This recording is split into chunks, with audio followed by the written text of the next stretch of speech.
spiraling, in case you can't tell.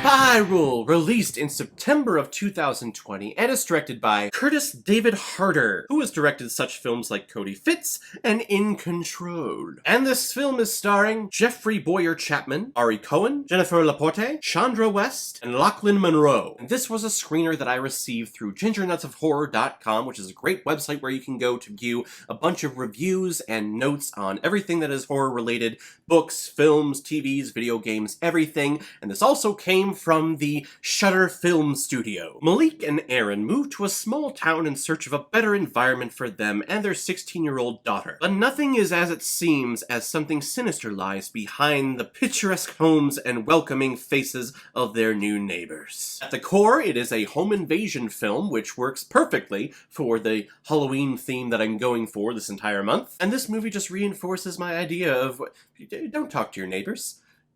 You move in, you're in your own little house, and you're fine. You just stay there, you mow your yard, you keep your house nice and clean and up to date so that it's nice to look at, and then you just go about your own business. You don't need to make friends with the neighbors, because when you do, they end up doing some very sadistic shit to you. Or do they? That's the big selling point of this film, and really any home invasion horror film where the main character, in this case it's Malik, realizes that there's something different about this community that's not exactly kosher. He looks out his windows to his neighbor's house and sees weird, ritualistic-like dancing and ceremonies being performed. However, in my opinion, they're doing it in their house.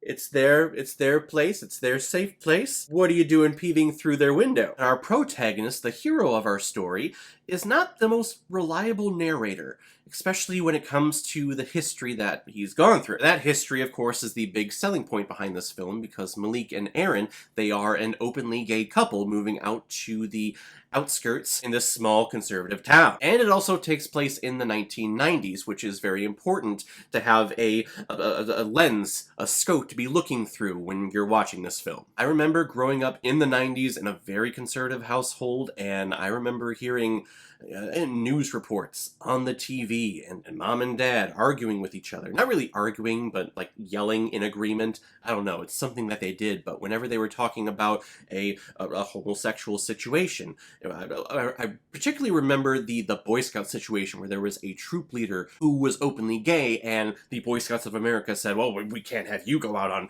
on camping trips. What are you going to do to our children? Nowadays, in the 2010s and the 2020s, I feel that we are much more progressive, and homosexuality is not as taboo as it was in the 80s or 90s. If you're gay, wear it proudly. Wear it on your shoulder. Let everyone know you are who you are. That's my viewpoint on it, and I hope a lot of other people have that same mentality. This small town that Malik and Aaron moved to, you can tell, don't have that. It reminded me a lot of Get Out, and I could see that this film was really inspired by that film because this has a lot of that passive-aggressive racism in it, or passive-aggressive prejudices. When their new neighbor comes over to welcome them and provides them with a flower, she says, oh yeah, I saw your gardener, and I just thought, you know, the couple was home. And then, of course, Malik and Aaron say, like, oh no, he's not the gardener, he is my partner. And the look on the neighbor's face is priceless. That really just encompasses the whole aesthetic and the whole society mentality in that one little look. Oh, that's great. We don't have any of you people here in town.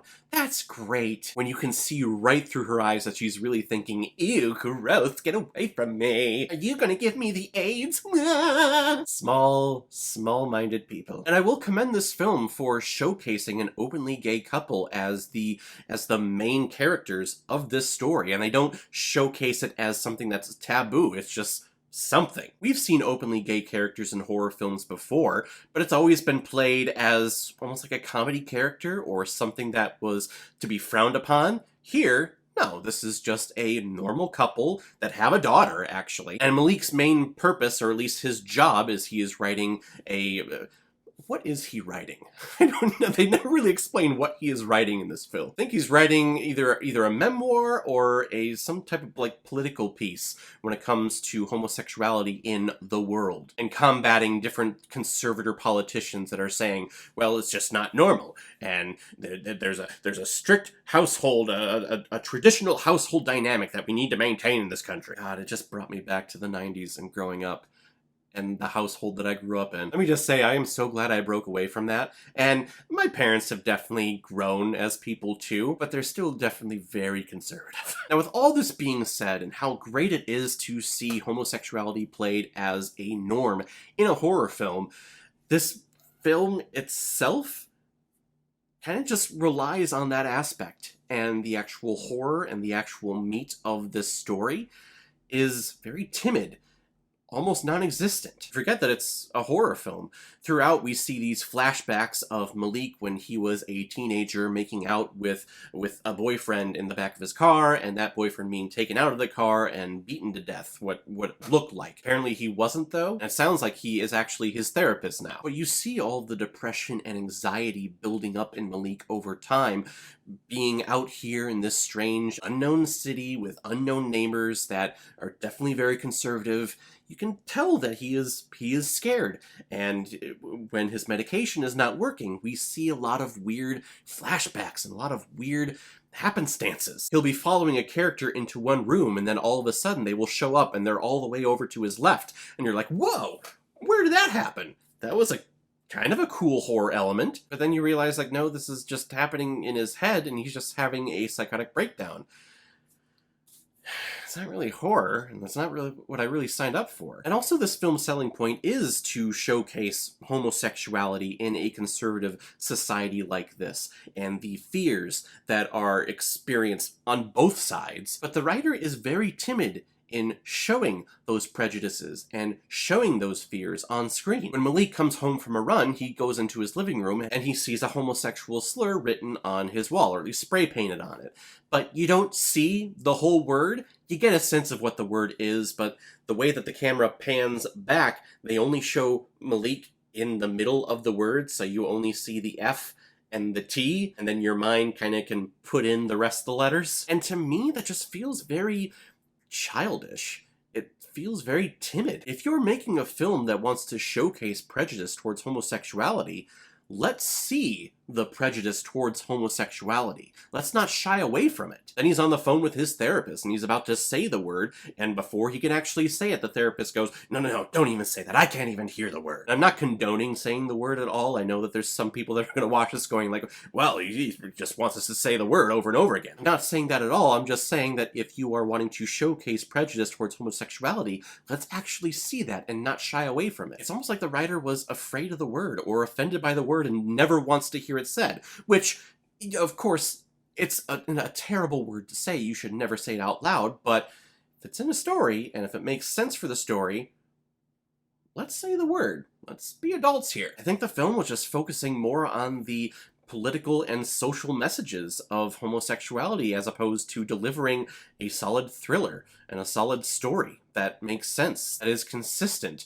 that is easy to follow. It's disappointing because I really, really wanted to like this movie, and you can tell that there is a nice, strong foundation here that a film with this mentality and this concept can sprout from and bloom and be glorious.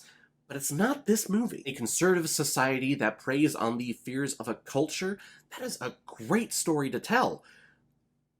You just gotta tell it more through the genre that you're trying to tell it through. It was just a big miss for me. Again, there's things that I liked. There are some horror elements that I liked about it. Our main character, I wish I would have liked more, but as he's trying to unravel the mystery, he's going in and breaking into people's houses when it never really called for that, and I'm going like, dude, if they don't like you in the end, they have reason to. You're breaking into their frickin' house. Stop!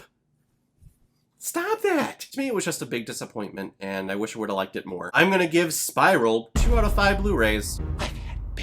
Alright everyone, so we're going to be continuing our Halloween horror theme for the month of October, so we'll continue that next time. If any of you have recommendations of films that you want me to review on here, you can leave your recommendation below this video, or go to my Facebook page, my Instagram, or my Twitter, leave your recommendation there. If I have access to it, I will watch, review it, and give you a shout on the channel. And if you really want me to do your recommendation as quickly as possible, or if you just want to support me in building this channel up to something bigger than what it's been for the last 3 years, you can make a PayPal donation on the main page of my YouTube channel. Any size donation will do. You can attach your movie to the donation. If I have access to it, I will watch it, review it, and publish my review as quickly as I possibly can. So guys, have you seen Spiral? What did you think about it? Or if you've never seen it before and you stumbled across it because of this video, then comment below, let me know what you thought about it. And as always, if you like what you see here, if you like my take on movies, then hit the subscribe button and make sure you hit that bell. See you the next time I release my next movie review. So I will see everyone next time on the channel, but in the meantime, be well, be good to each other, and go watch a movie.